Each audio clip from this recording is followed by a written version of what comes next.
Уважаемые жители Хакасии, дорогие земляки, примите мои искренние поздравления с наступающим Новым годом.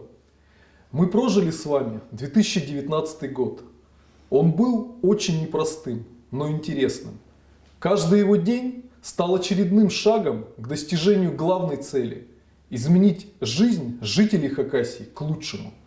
Этот год стал годом серьезных испытаний для нашего нового правительства и для меня лично. Благодарю вас за доверие и поддержку. Для меня это важно. Уходящий год подарил нам не только хорошие события, но и понимание главного. От участия и неравнодушного отношения каждого человека зависит очень и очень много.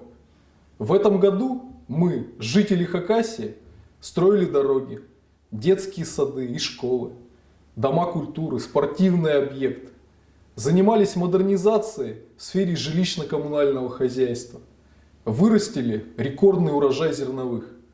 В целом, все вместе мы сделали немало для развития нашей республики. Пусть 2020 год станет годом доброты и милосердия.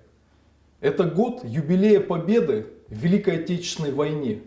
Крайне важно сохранить память о том, какой дорогой ценой наши деды и прадеды обеспечили нам мирную жизнь. Новый год традиционно принято считать семейным праздником. Пусть наступающий год принесет каждой семье благополучие. Пусть сбудутся ваши мечты и желания. Желаю вам здоровья, счастья и успехов в добрых делах.